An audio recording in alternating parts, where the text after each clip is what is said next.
Picture this. You're standing on a windswept cliff overlooking the North Sea in 793 AD. The morning mist parts to reveal long ships cutting through the dark waters, their dragon heads gleaming in the pale sunlight. These aren't merchants or peaceful traders approaching your monastery. These are Vikings, and they're about to unleash practices so disturbing, so systematically brutal, that they would reshape medieval Europe through sheer psychological terror. What you think you know about Viking sexuality is wrong. Dead wrong. These weren't just fierce warriors who happened to have unconventional relationships. They were masters of sexual warfare who weaponized intimacy, turned bodies into battlefields, and created a society where your position during sex literally determined your position in life. The evidence comes from eyewitness accounts, archaeological discoveries, and legal documents that reveal a civilization where violence and pleasure weren't just connected, they were inseparable. Think medieval people had weird sexual customs? Viking practices make every other culture look like Sunday school. We're talking about a society that turned rape into religious ceremony, where being accused of sexual passivity could legally justify your murder, and where funeral rites involved elaborate sexual rituals ending in human sacrifice. These weren't random acts of barbarism. They were calculated systems of control that used sexuality to maintain power with the precision of a military campaign. The most disturbing part isn't what Vikings did to their enemies, it's how they treated their own people. Viking society created sexual hierarchies so rigid that a single insult about your bedroom performance could destroy your entire family lineage. They built legal frameworks that turned human beings into sexual commodities, establishing slave markets where people were bought and sold specifically for intimate exploitation. And they wrapped it all in religious ceremonies that made their most brutal practices seem divinely ordained. Before we dive into these forgotten horrors, if you're fascinated by the dark truths hidden in history, smash that like button and subscribe for more content that uncovers what really happened in the past. Drop a comment letting me know where you're watching from, because it's incredible that we're exploring these ancient secrets together across time and distance, connected by our shared curiosity about humanity's most disturbing chapters. Here's what makes Viking sexual practices uniquely terrifying. They weren't driven by random cruelty or uncontrolled lust. Every single practice served a strategic purpose in maintaining their social order. They understood that controlling sexuality meant controlling society itself, and they built an entire civilization around that principle. What you're about to discover comes from documented historical sources that were so shocking, many scholars initially refused to believe they were real. Let's start with the foundation of a Viking sexual hierarchy, a concept so central to their society that it literally determined who lived and who died. Vikings had specific terms that could get you murdered just for hearing them applied to you. The words were ergi and arga, describing men who were sexually passive or took feminine roles. Being called these terms wasn't just an insult, it was a legal death sentence. Viking law explicitly stated that calling someone ergi justified immediate retaliation, including murder, without any legal consequences. You could literally kill a person for suggesting you were sexually submissive and walk away as if nothing happened. This created a sexual hierarchy more brutal than any caste system, where your role during intimacy determined your entire social standing. The active partner, the one who penetrated, maintained masculine honor and full citizenship rights. The passive partner lost everything. We're talking about complete social destruction based solely on sexual position. Men accused of being sexually passive could lose the right to testify in court, inherit property, carry weapons, or even participate in religious ceremonies. Being bad in bed could strip you of your humanity. This obsession with sexual dominance created a feedback loop of violence that shaped every aspect of Viking culture. Men constantly had to prove their masculinity through aggression, which led to more conflict, which required more displays of dominance. The Icelandic sagas are filled with blood feuds that started over sexual insults, with entire families wiped out because someone questioned another man's bedroom performance. The saga of Burnt Njal describes a conflict that killed dozens of people because one man called another unmanly. Egil's saga tells of warriors who travelled hundreds of miles to murder someone who questioned their masculinity. These weren't isolated incidents. They were the natural result of a society that made sexual dominance a matter of life and death. Women could weaponize these sexual hierarchies with devastating effectiveness. The sagas describe wives who destroyed their husbands' reputations by publicly questioning their sexual adequacy. One woman, in Laxdæla saga, divorced her husband and ruined his social standing by claiming he was too gentle in bed. She didn't just leave him, she systematically dismantled his entire social identity through sexual humiliation. The legal framework supporting this system reveals how deeply sexuality was embedded in Viking concepts of justice and social order. Court records show cases where men lost everything because someone spread rumors about their sexual performance. The pressure to maintain masculine dominance was so intense that it influenced clothing choices, speech patterns, career paths, and even religious practices. But here's where Viking sexual practices become truly disturbing. They didn't just use these hierarchies to control their own people. They turned sexual violence into a systematic weapon of war, designed not just to defeat enemies, but to psychologically destroy entire populations. Vikings understood that breaking a man's spirit was more effective than simply killing him, and they developed techniques of sexual warfare that would haunt their victims for generations. The saga describes something called enide, or shame stroke, where Vikings would cut or stab defeated enemies in the buttocks to symbolize anal penetration. This wasn't random battlefield violence. It was calculated humiliation, designed to mark victims as sexually conquered, stripping them of masculine honor even if they survived the encounter. The psychological impact was devastating and intentional. A sexually violated man couldn't return to his community with his honor intact. His own people would often reject him because he had been marked as unmanly.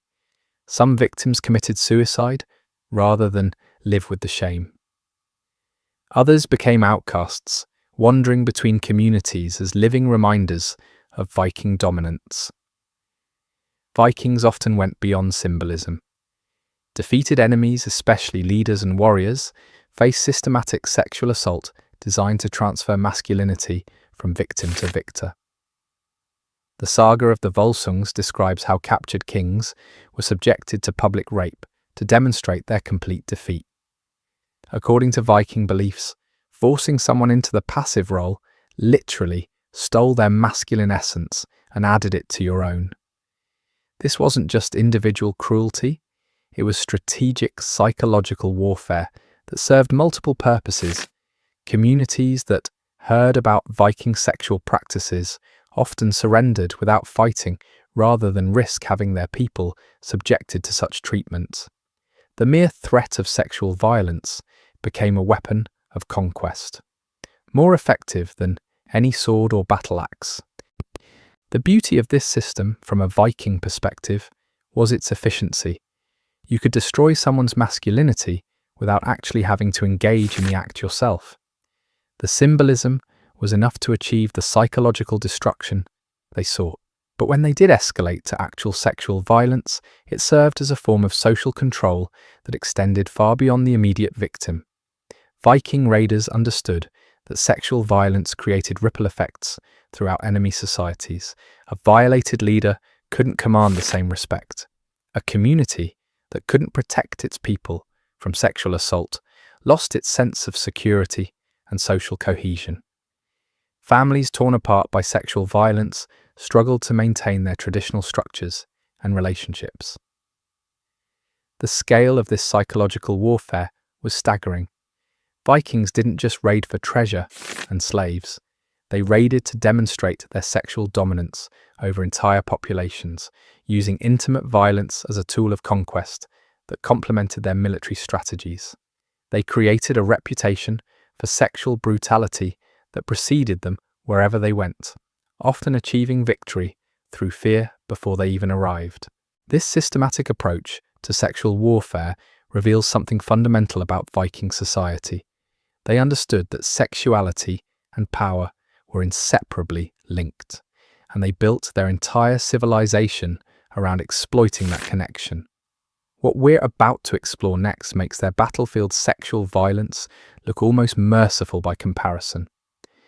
The Viking slave trade created a two-tier system of sexual exploitation that would make modern human traffickers envious. We're talking about an entire economy built around the systematic capture, transportation, and sexual commodification of human beings on an industrial scale that spanned continents. Archaeological evidence from Dublin and York reveals slave markets where captured people were sorted like livestock, with the most attractive reserved for sexual purposes. The sagas matter-of-factly describe how raiders divided human beings based on their potential for intimate exploitation, treating people as interchangeable objects for pleasure and profit. Viking laws created legal frameworks that stripped enslaved people of any protection against sexual violence. Free women had extensive rights and could even divorce husbands for sexual inadequacy, but captives existed in a legal void where any free man could use them sexually without consequence.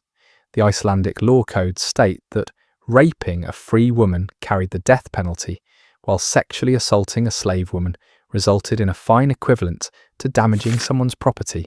The scale of this system was absolutely staggering. Historical records suggest that up to 30% of some Viking settlements consisted of slaves, many captured specifically for sexual exploitation. The Vikings created supply chains that stretched from Ireland to Constantinople, moving human beings like cargo to feed their appetite for sexual domination. But here's where it gets truly disturbing. Viking society didn't just tolerate this sexual slavery, they celebrated it as a mark of success and masculine achievement. Wealthy Vikings competed to maintain the largest collections of sexual slaves, treating human beings like trophies that demonstrated their power and virility. The psychological manipulation was as brutal as the physical exploitation. Enslaved women were forced to compete for better treatment by pleasing their captors, creating hierarchies among victims that prevented solidarity and resistance. The most favoured slaves were given privileges that others envied, turning survival into a grotesque competition for their captors' sexual attention. Vikings developed sophisticated methods for breaking the spirits of newly captured slaves.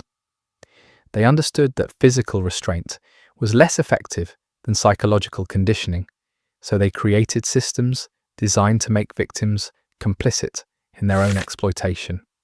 New slaves were forced to watch the treatment of those who resisted, learning through observation what awaited those who didn't submit. The integration of sexual slavery into Viking religious practices reveals the depth of their systematic dehumanization.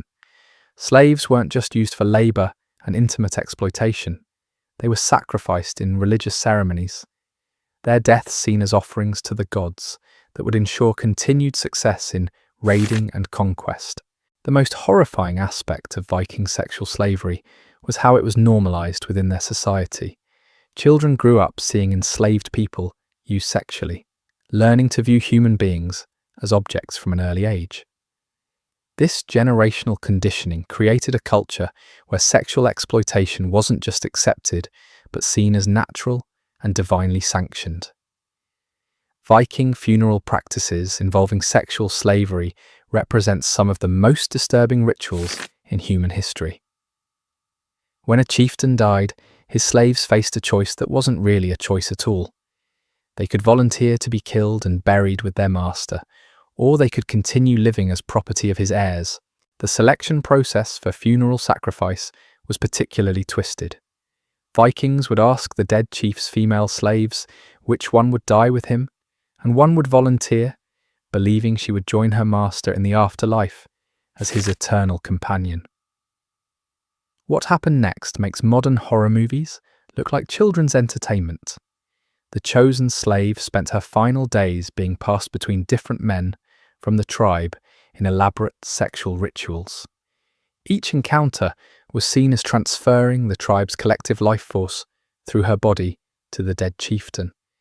The men would tell her to convey their devotion to their dead leader, genuinely believing they were sending their spiritual essence to the afterlife through her sexual submission. Ahmad ibn Fadlan's eyewitness account of these funeral rites reads like the most disturbing anthropological study ever written. His description was so shocking that historians spent centuries trying to prove he was lying. Unfortunately, archaeological evidence has confirmed most of his observations, revealing that Viking funeral sexuality was even more systematic and brutal than initially believed. The ritual escalated daily leading up to the funeral. The slave girl was given increasing amounts of alcohol and drugs while being forced into intimate encounters with multiple men. Each sexual act was framed as a sacred duty, a way of honouring the dead chief and ensuring his power in the afterlife. On the funeral day itself, the slave was led to the funeral ship for final sexual encounters with 6 different men, each representing a different aspect of the tribe's power. Then she was strangled with a cord while simultaneously being stabbed by an old woman called the Angel of Death. The ship was set ablaze while the tribe chanted prayers designed to ensure the successful transfer of sexual energy to the realm of the dead. Modern archaeologists have found disturbing confirmation of these practices at burial sites across Scandinavia. The Oseberg ship burial in Norway contained the remains of 2 women, one showing clear signs of violent death. Similar graves throughout the Viking world contain young women buried with high-status men, often with evidence of ritual killing that matches Ibn Fadlan's descriptions. The Vikings saw these funeral sacrifices as the highest honour possible. The slave girl was believed to become a goddess-like figure, carrying the tribe's collective power to the afterlife. But from any reasonable perspective, it represents one of the most systematic examples of sexual violence disguised as religious practice in recorded history. What makes these funeral practices even more disturbing is how they were integrated into Viking concepts of honour and social obligation. Refusing to participate in these rituals, either as a victim or as a perpetrator, could result in social ostracism or worse. Vikings created a society where committing sexual violence was seen as a religious and social duty. The normalization of these practices reveals something fundamental about Viking civilization. They didn't see their sexual violence as cruel or unusual. To them it was simply the natural order of things, a system ordained by their gods and validated by their ancestors. This cultural conditioning made their sexual brutality not just possible, but inevitable. The ripple effects of Viking sexual practices extended far beyond their immediate victims. Entire societies lived in terror of Viking raids, not just because of the threat of death or economic destruction, but because of the sexual violence that accompanied Viking conquest. Communities would surrender without fighting rather than risk having their people subjected to the systematic sexual brutality that Vikings were known for. This cultural terrorism worked exactly as Vikings intended. The reputation for sexual brutality became a weapon more powerful than any sword, achieving conquest through psychological warfare before battles even began. European monasteries would pay tribute just to avoid raids, knowing that resistance meant not just death but sexual humiliation that would destroy their community's social fabric. The most twisted aspect of Viking sexual practices was how they created feedback loops that perpetuated their own violence. Communities traumatized by Viking sexual assault often developed their own brutal practices as defense mechanisms. The cycle of sexual violence spread across medieval Europe like a plague, with each generation becoming more hardened and more willing to inflict the same horrors they had suffered. Viking women occupied a paradoxical position in this system of sexual brutality. Free Viking women enjoyed rights that wouldn't appear elsewhere in Europe for centuries. They could divorce husbands for sexual inadequacy, inherit property, and even propose marriage.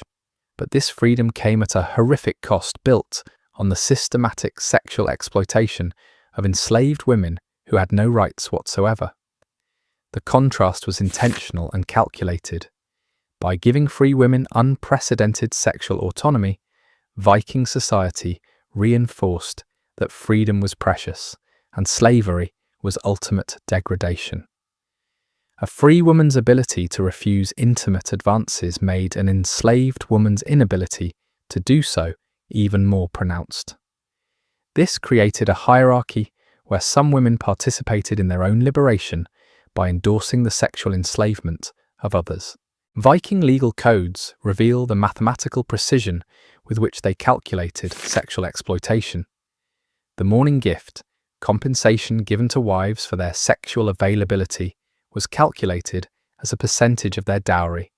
Meanwhile, laws explicitly stated that men could purchase slaves specifically for sexual pleasure, treating human intimacy like any other commercial transaction.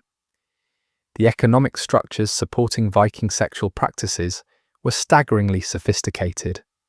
They created international trade networks that moved human beings across continents, established quality standards for sexual slaves, and developed legal frameworks that protected buyers while stripping victims of any recourse. This wasn't primitive barbarism. It was systematic, industrialized sexual exploitation centuries before the term existed.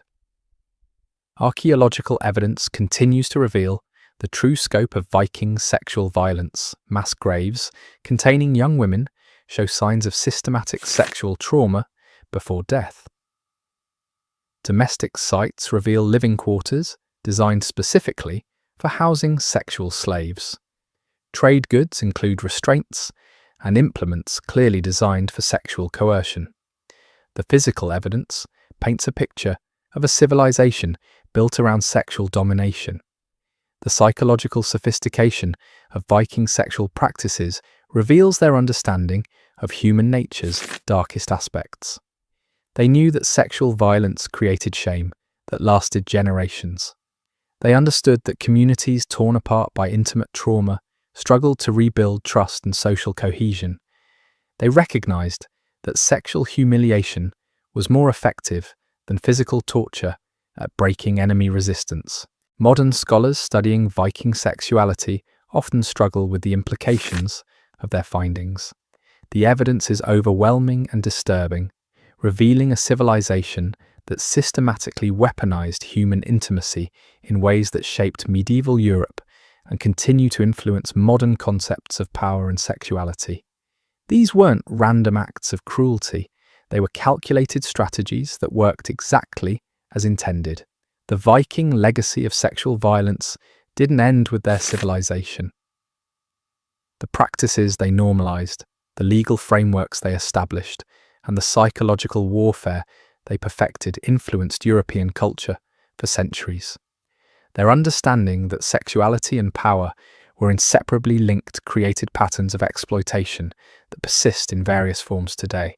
The most disturbing truth about Viking sexual practices isn't just what they did, it's how effective their methods were at achieving their goals.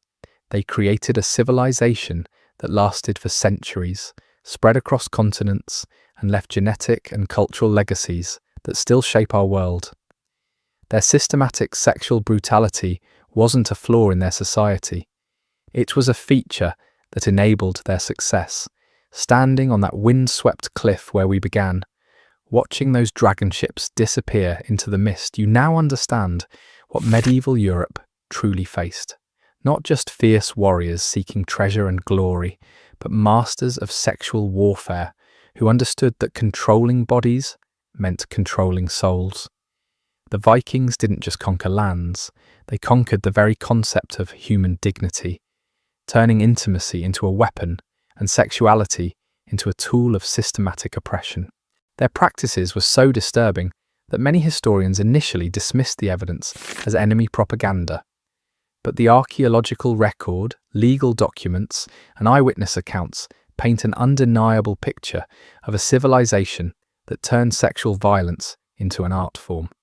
The Vikings created a legacy of systematic brutality that makes their reputation for battlefield savagery seem almost quaint by comparison. What other dark secrets are hidden in history's shadows? Let me know in the comments what civilization you'd like me to explore next.